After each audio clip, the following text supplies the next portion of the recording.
Well, Jacques, thank you very much for joining us on this episode of Cacao Culture.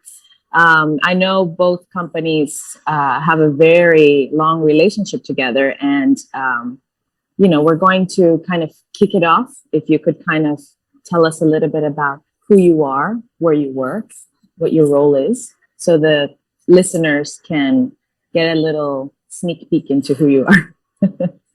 All right. Okay. So my name is Jacques Dahan. In fact, I'm the president of Michel Cluizel USA, which is called here Noble Ingredients.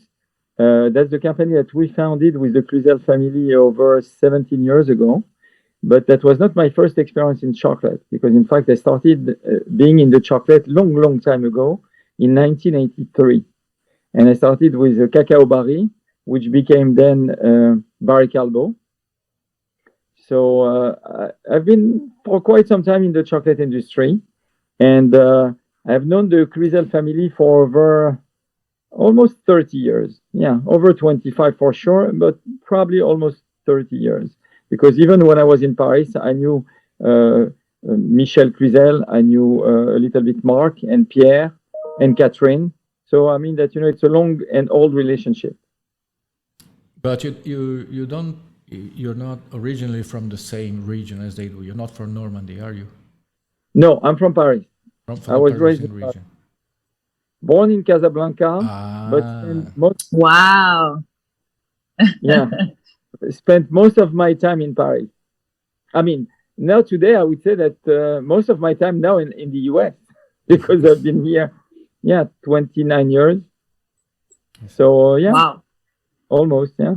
what's the just out of curiosity, what's the origin of your family name, Dahan?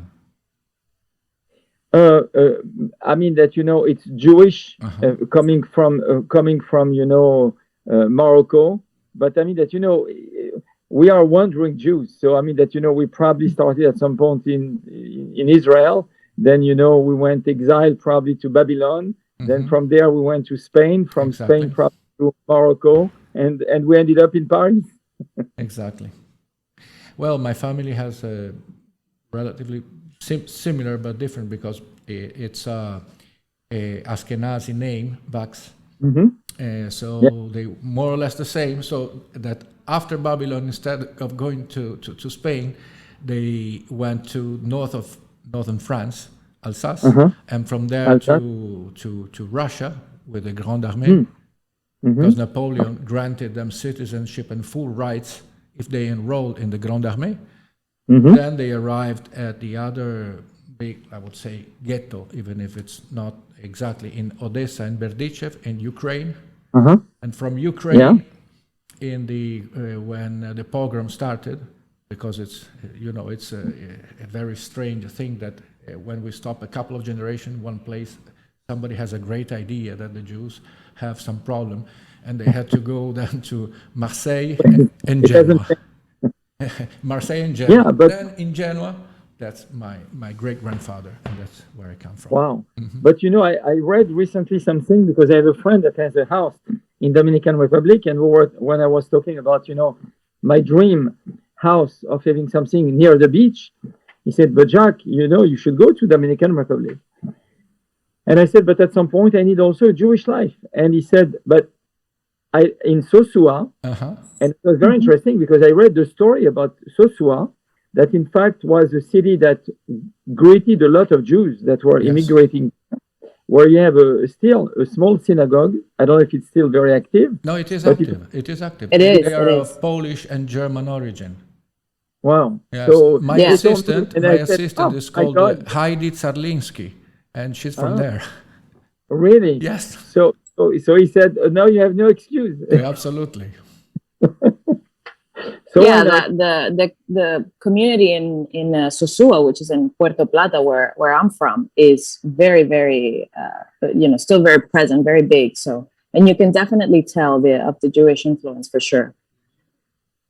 So who knows? Maybe someday I'll join the community there. Of course, you would love it. There's a lot of it's paradise. Sosua is paradise. I mean, the beaches are beautiful. The people are super friendly. Well, like everywhere in Dominican Republic, but it's a very different lifestyle. More relaxed, more more in You know, tune with nature. I remember one of the trip when we took some of the chef, and we decided that we will go for a few days in La Serena. Mm-hmm. And honestly, since we started the company 17 years ago, I didn't take much vacation. Basically, every time that I took a couple of days or a week max, that was mostly because one of my daughter was getting married and they were not vegetarian. And you But ran out of daughters. yes, no, I still have one that is not I married, want to marry. but she's young. So, but which means that I think in 17 years I took maybe 2 weeks vacation.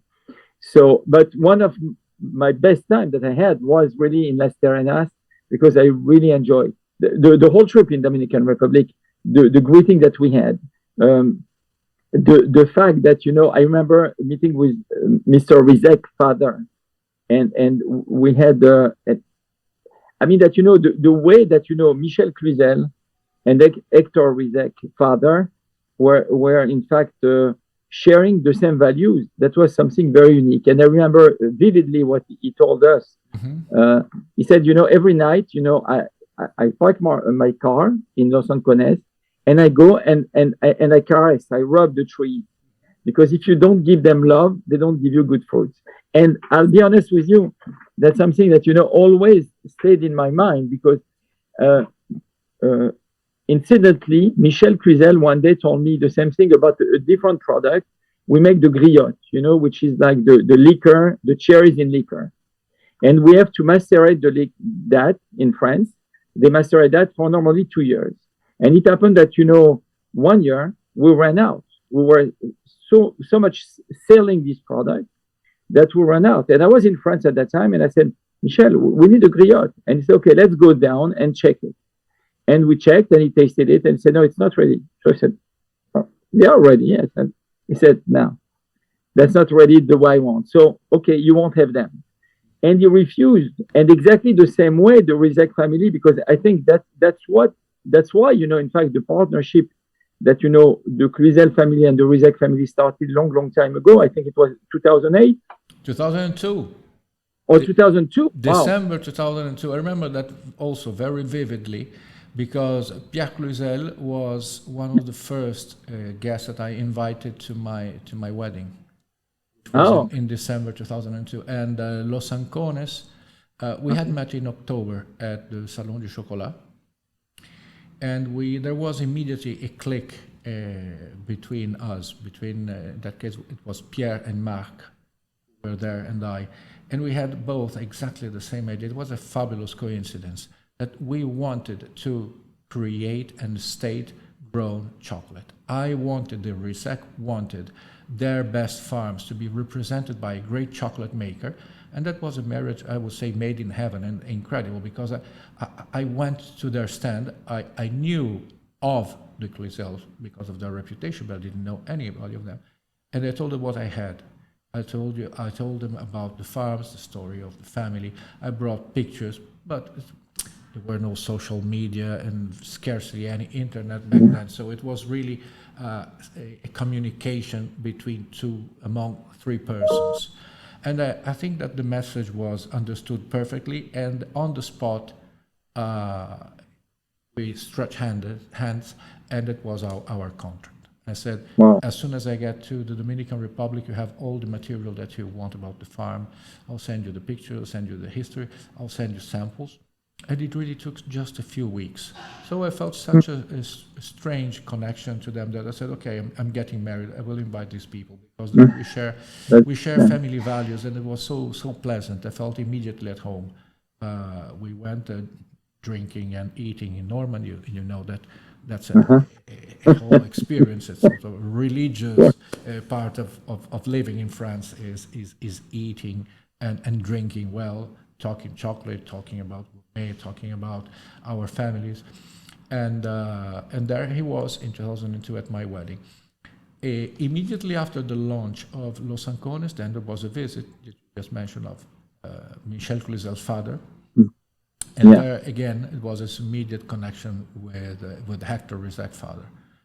They share the same values. They're simple people. Exactly. They come from the very bottom of their business. They know the value of things, the value of money, the value of land, the value of of your word, of and, your and people, reputation, the and value people. of people. So they're Yeah, very terre à terre, as I can say, very absolutely. very honest, very simple persons, and they care a lot about their families. So it was these two old men being so proud about their family and their company at exactly the same in the same way, and expressing the same feelings in different languages. Both are not linguists, I have to say. So I had the honor of being the translator of their feelings, but it was really very easy because they were saying exactly the same things. Absolutely. And again, I mean that we came several times. The first time I came with Michel and Mark, and then after that we brought a couple of times chef and everything like that. And all the time, that was something that I won't say amazed me, but pleased me a lot. That the greetings that we had, whether it was going to the school, meeting with chef, of course with the Rizek family, but with everybody in the company, with you. And I felt that that was more than a partnership. That was really a family business. And Yes. the fact that last September, so like 2 months ago, that Los Ancones was again crowned, Again. yeah, as Yeah. as a gold medal and as a great taste. To me, it was normal. It was like it's like that's the family, and that's normal that we get that. Yeah, And but that's not normal. Jacques, having a chocolate which is in the hit parade and stays there for 20 years is not normal. I don't know of any song that has been in the top 10 for 20 years, let alone a chocolate. maybe you're right, Absolutely. but maybe I'm optimistic. I felt that what was the fact that when you keep always or I can say that your values at the top, at some point it pays off. And yes, we adjusted because we changed the recipe a little bit because we boosted. Because I remember when I came in the US, that was in '94. Um, at that time, the word semi-sweet or mi-amer was something like mi-amer, we don't want that. And we're Exactly. talking about 58 or 60%.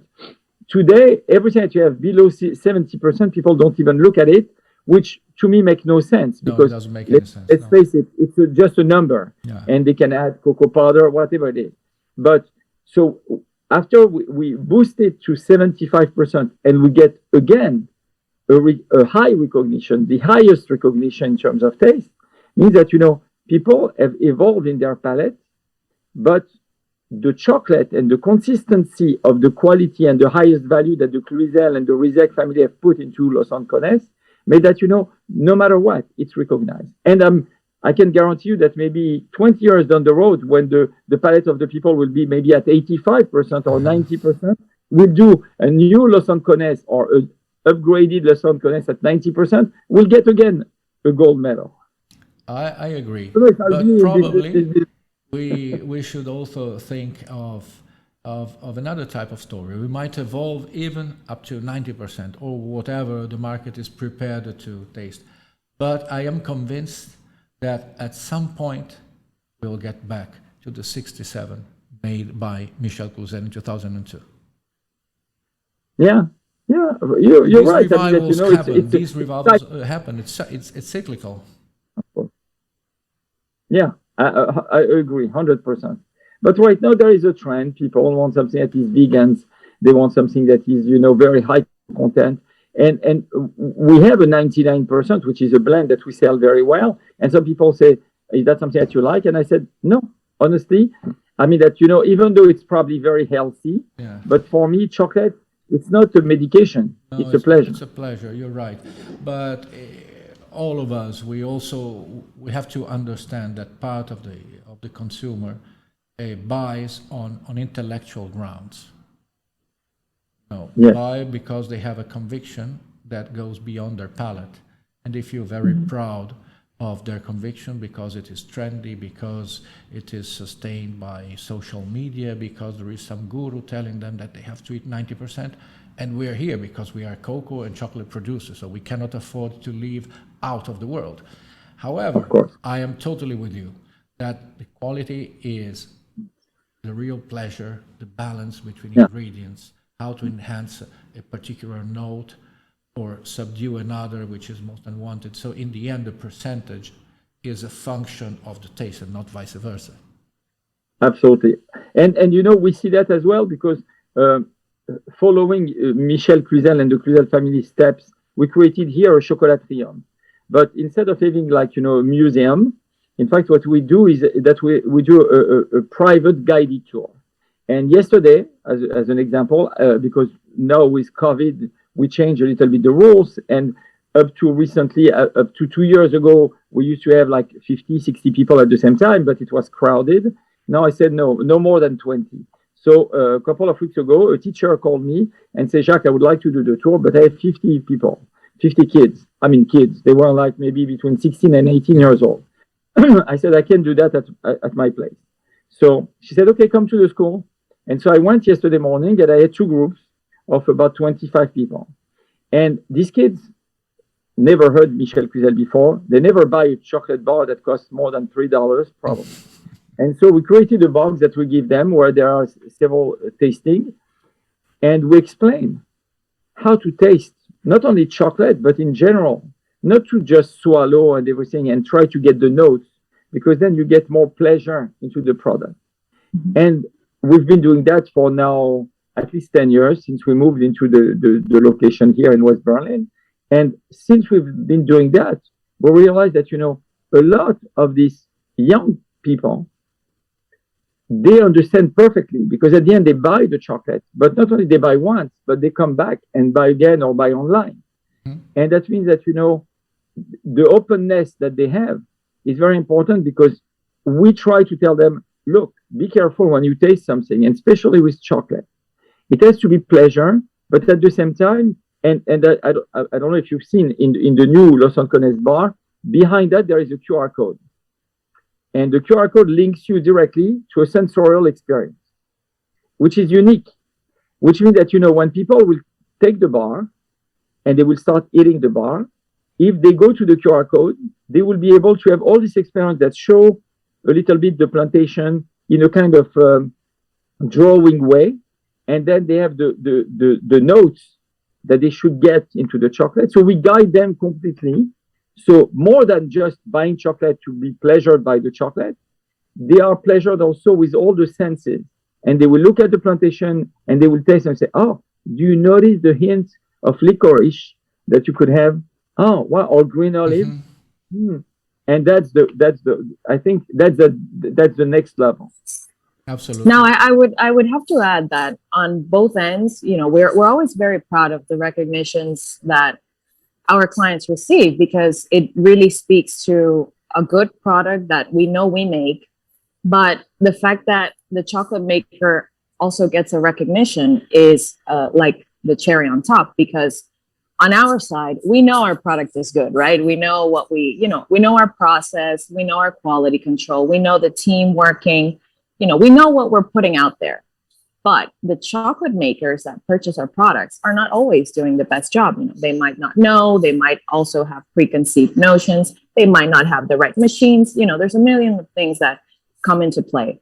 But the fact that this chocolate, like you guys were saying, 20 years after, is still winning recognition, even with a change in percentage. And with all the different trends that we've been through, speaks, so much about the process from the beginning to the end. And I think we kind of jumped over a big chunk of the history and the final product. Yeah. Maybe Max can tell us a little bit about why this plantation, why, what's so special about Los Ancones? Well, why this estate? There are many things I can say about this plantation and go into genetic depth, but I think it's not necessary at this stage for this type of conversation. But what I would say is that for the first time with Los Ancones, the chocolate maker had the courage of proposing unusual flavors and tastes. I remember speaking to Mark, and he said, listen, this cacao, it's very different. Even it's like it has a sort of even earthy, fishy flavor, he said. it was not exactly fishy. We have to put it in a different way. It's like a bit sour, and it tastes like a saumure. He told me saumure would be brine, basically. I think.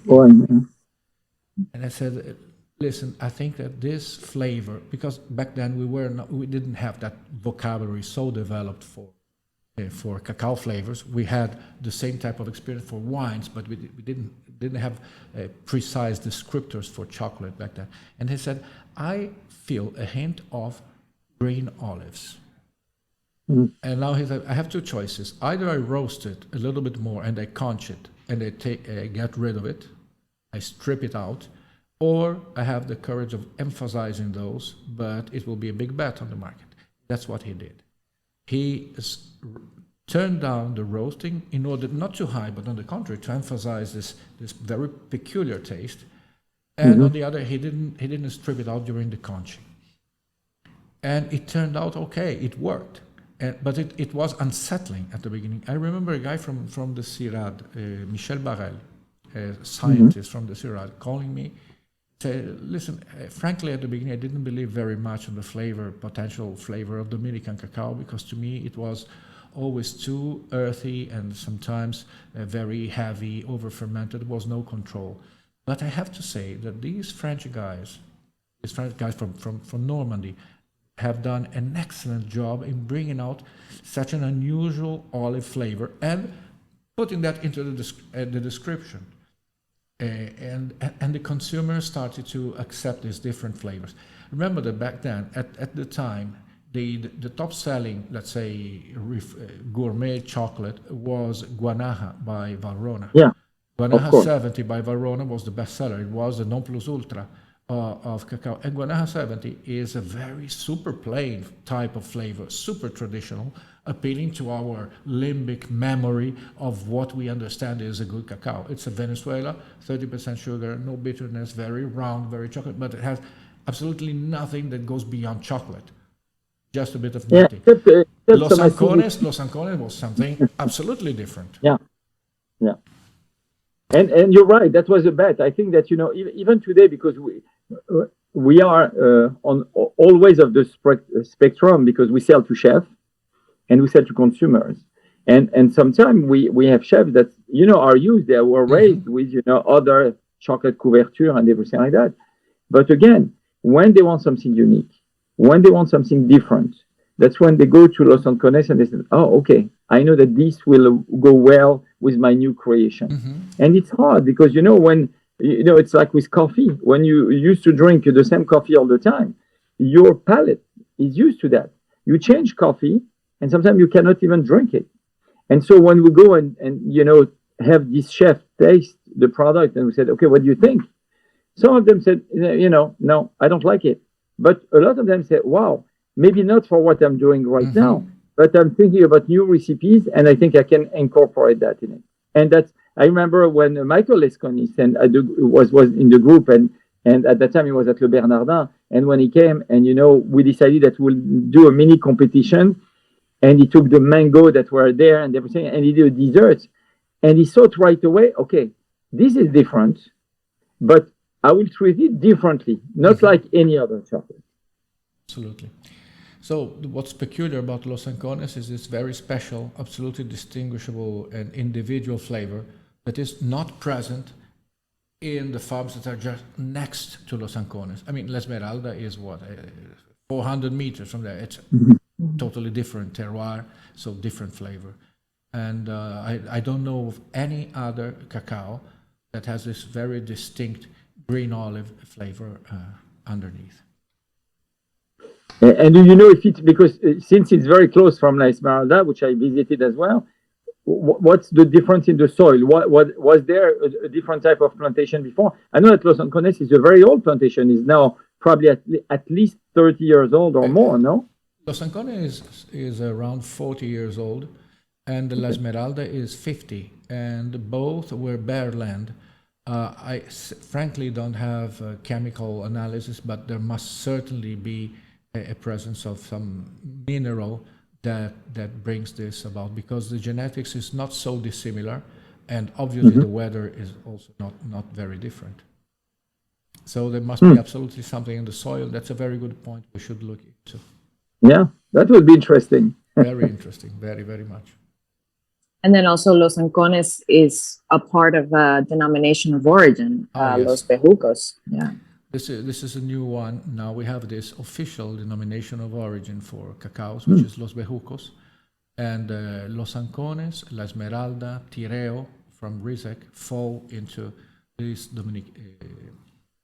denomination, and also other farms. But I think in total is 60 or 70 farms that are inside Los Bejucos. So now we have the right of calling it a chateau. Oh, that's great. Congratulations.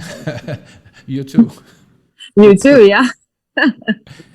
Because when we, at the beginning, the denomination Los Ancones was one farm, which has always been a truth, but it was not an official denomination. It was us branding legitimately the beans and the chocolate Los Ancones. Now we can say that Los Ancones is a cru or a grand cru or a chateau inside an official denomination of origin.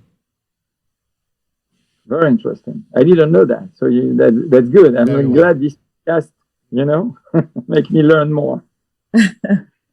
So Jacques, what about, when you're talking to professionals and chefs, how does Los Ancones play into that? Do people come asking for it? Do you suggest it? Do you, do you try to recommend it for particular applications? Is it mostly like for final consumers?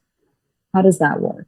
No, it depends. We have a great relationship with a lot of chefs, and chefs are very busy, and most of the time, especially these days, they try to go with something that works. So I would say their natural tendency is to say, I'm very happy with what I have. I don't want to change. Mm-hmm.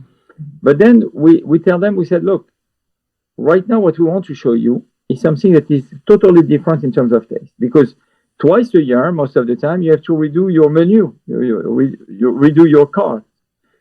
So that means that, when you have to do that, you have to think of something that is unique. Because again, if you try to do always the same chocolate lava cake that you've been doing for 20 years, that's great for a certain type of customers.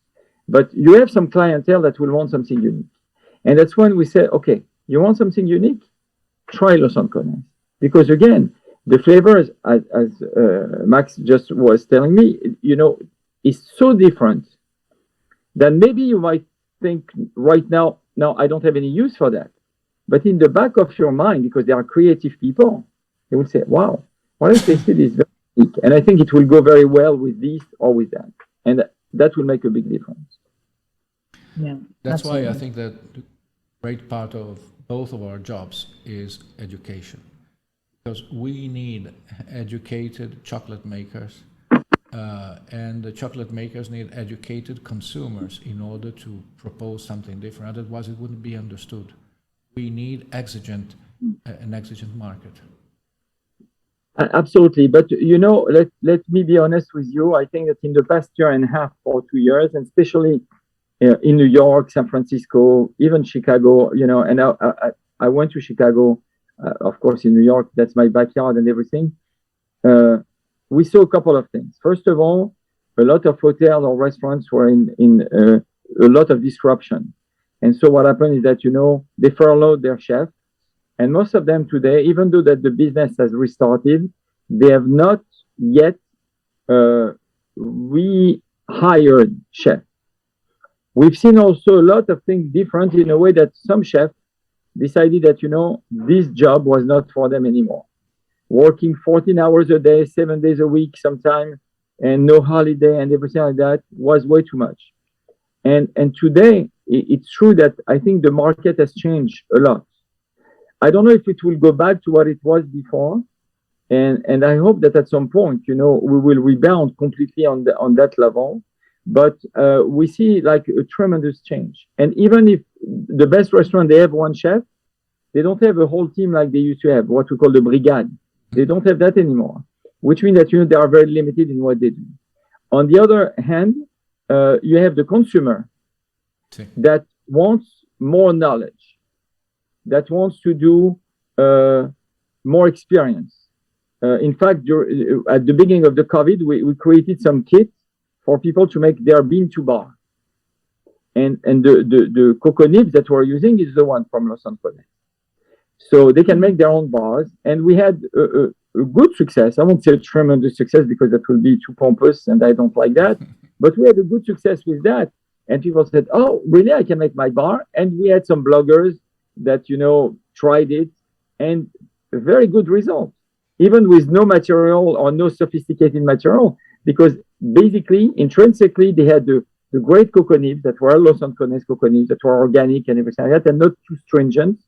And so we told them, do this. We did a video tutorial that they can use, and they made their own bars. So on one hand, we have restaurant and hotel that right now are on hold, and we hope that it will restart again. On the other hand, we have consumers that have learned, okay, it's affordable, luxurious satisfaction. And before that, they were maybe not thinking about it. Today, they do. And that makes a difference. Yes, absolutely. I agree with your analysis. Yeah, we've seen we've seen kind of the same here in our shop in New York, where we experiment a lot and we want to see what people respond to. But even at the beginning of the summer, I was telling Max, people are appreciating quality, and people are coming in and demanding specific profiles, which is something that has changed a lot, I would say, in the span of like 2 or 3 years, when people would just come in and say, oh, what do you have here? And I don't like dark chocolate. It's too bitter for me. Now we have people coming in. I remember I tried at 72% and it tasted like green olives, or I really enjoyed your Monte Plata, which was a 70%. So people are coming and asking with a name and a last name for specific profiles, chocolates, and they want to know more. So when we have a repeating customer, they ask, oh, well, when can we see the bean to bar process, or can we come at a certain time and do a tour and learn about what the machines do? So I think one of the things that the pandemic brought was kind of everybody had to hit the pause button, and some people hit the reset, some people hit the restart button, but it kind of cleansed the industry of who was just taking up space and who wanted to stay here. And same with the consumer, consumers gained a little bit more of knowledge, and we're lucky that, we get to interact with that crowd, I guess. They, like you said, they become a repeating customer, or they continue to order online, and they look forward to what we have next. They're always asking, what percentage are you going to do next? Or are you going to try from a different region? Or is there a new type of fermentation? So the fact that people come in asking about fermentation types is already a lot, I would say. Yes, indeed, indeed. And the fact that there is a public for podcasts such as this one is almost incredible, because I think it's a very pleasant conversation among us, but we really have followers asking us when is the next episode being aired and something. So they're really, really very interested. One thing I would like to point out, as Daisy said, is that I think our concept in a way worked well, was understood, because we're not chocolate makers such. However, the fact of making chocolate and putting forward the particular qualities of this or that cacao is working, because even our fellow chocolate makers do not feel threatened by us, because the quantity of market penetration we have is really very limited. On the other hand, they taste the way we interpret our own beans to make their own, and sometimes theirs is better than ours. In the case of Fruition Chocolate, for example, they're big fans of our chocolate, and we are big fans of theirs. But thankfully enough, they are big fans of our beans, because ultimately that's our aim. We use chocolate to promote different flavors in beans. I agree. Yeah, the chocolates have become like the presentation card for the beans. Yeah. like the business card. And you're right. People are more knowledgeable today. They want to learn more. They want to know much more than they used to. And I think that's a big plus for everybody. And they want to be a part of the process, which is something that I would say at least I didn't expect. I would think people would come in, shop around, enjoy a cup of coffee or hot chocolate, and then they would be on their way. But as soon as we have something displayed on our video walls, which I'm sure you remember, Yes. people, it draws them in. It's like, oh, what is this? Where is this coming from? Oh, is that what the fruit looks like? Do you have one here? Can we taste it? And how is the process from that to the final chocolate? So it has awoken a lot of curiosity, this Yes. concept that we have. And they're taking classes. And we're doing tours, classes. So what some people thought was unnecessary, we have realized is completely necessary, and people want it. Of course. Yeah. And that's good. That's great. Yeah. That's how we train the new generation to understand a little bit better. Then, behind the product, there is something else, and, chocolate bars don't grow on trees. And, I still have, I don't know if you remember, but at some point when there was a Salon du Chocolat in New York, we imported some fresh cocoa pods. And we sold them like in half a day, we sold all of them. But I kept some of them and I put that in my freezer. I didn't know what would be the outcome. But, they kind of dry freeze. And so they have exactly the same shape. While the dried one looks very small and, they shrink. So whenever I go somewhere, I take that with me and I show them that and I said, oh, wow, that's the fruit. And when I tell them the story and I said, look, try to imagine that, you're in the forest for the first time. And then you see this fruit that you don't know. And you said, okay, I'm starving. I will try something. And you break it open and you see this very strange, like, kind of slimy mucilage. Okay, white. You put that in your mouth, and it feels kind of lemony a little bit, not at all like chocolate. And you're about to throw the pit when you have this voice from heaven that says, "Don't throw the pit." And because let's face it, and when I do that, I say that very loud. So sometimes I scare them. And I said, try to imagine that someone has to think about the fact that the best part of the fruit is not the fruit, is the pit. Because the cocoa bean or the cocoa grain before that is not really the fruit. The fruit really is the mucilage. In a lychee, you have a big pit, but you don't eat the pit. You don't do anything with the pit. You eat only the white part. So I always ask myself the question, if I was the first guy that would have tried that, I can guarantee you that no matter which voice I would have heard, nobody today would have tasted chocolate. No, and the very curious thing is that in all fruits that are relative to the Theobroma family, for example, in Dominican Republic, we have guanabana. In Brazil, you have a fruit called fruta do conde, which are similar, which is a seed with a pulp. We suck the pulp and we spit the seed, as you just indicated. In the case of cacao, some fabulous intuition gave us this fantastic product. Somebody had the idea of preserving the seeds and letting them rotten in a controlled manner some way. But that's the part that, even after 35 or 37 years in chocolate, that's still the part that amazed me.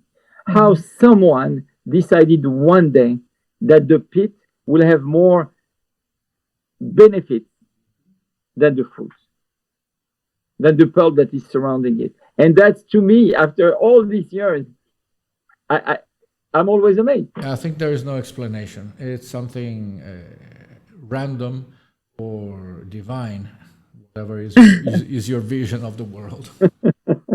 And the interesting thing is how one wouldn't work without the other. So if we wouldn't ferment with the pulp and, continue that process. Exactly. They have to what be kind together. of cocoa would we have? If we had the idea of extracting all the pulp and letting just the beans there, it wouldn't work, because one works with the other. One is the fuel for the other.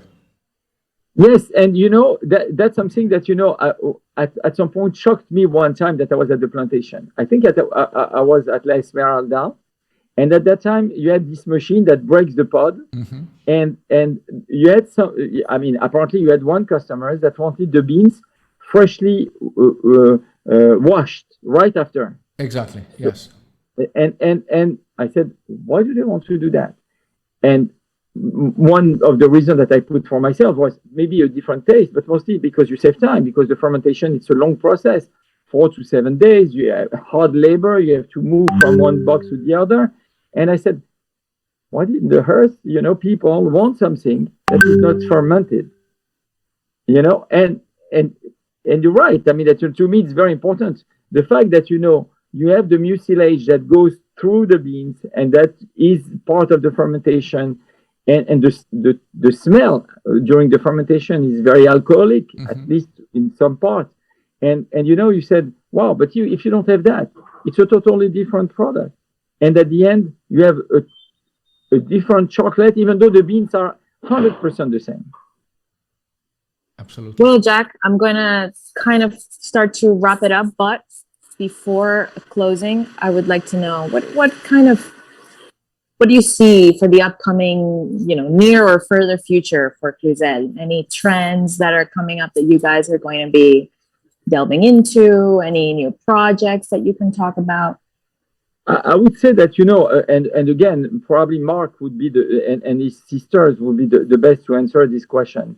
For my part, what I see here in the US is that people want to get probably a little less, but at the same time, a little more. I mean, a little less product. So consumer today, it's not a question anymore of just quantity. They want a high quality product, and more people will recognize that, you don't just have to follow the trend. And it's not because the trend tells you, oh, I want a different colors of chocolate, or I want a different texture on chocolate. That will be the trend. I think that, to me, the trend will be always that we say that in French, droit dans ses bottes, which means that you're straight in your boots, meaning that, you maintain the same thing that you've done always, which is try to do the best you can with the product that you have to satisfy people based on your own satisfaction. And I remember what Robert Lynx from La Maison du Chocolat, when I was a young rep, told me. He said, because I said, how do you create product? He said, first and foremost, I want to create products that I feel are the best for me. Yes. Because if I like them, I'm sure that people will like them. And Michel Cluizel and today Mark and his family, they are exactly the same. They want to do something, making sure that, it's not just we follow the trend and that's it. We try to do the best taste, and then we'll tell people why we do that. And hopefully they will follow us. Yeah, be truthful. Absolutely. Yes. Be genuine. Don't be trendy. And work hard, but be determined. Well, Jack, yes, exactly. I mean, that's kind of what we try to do, and I pick that a lot from Max. We can't follow trends. We have to set them. Not, people don't always know what they want. Sometimes we have to guide them and show them new things. And we have to do what we are capable of doing. There are other people who can follow all the trends and be trendsetters in other stuff, but we have to do what is inside us, what's in our DNA. We cannot do other things. We have to be true to ourselves. Yeah. And that works. Yeah, that works. At least we're surviving, which means it's a good sign, at least. Yeah, we're still here. Well, I think the way that both family businesses have found the correct ways to express their values in all of these different aspects has definitely paid off, and people have appreciated. So thank you, Jacques, so much for being our guest on Cacao Culture. Thank you, Jacques. And we will definitely have you back. It was a great pleasure. Thank you. Thank Be you. well. Okay. Bye-bye. Bye-bye.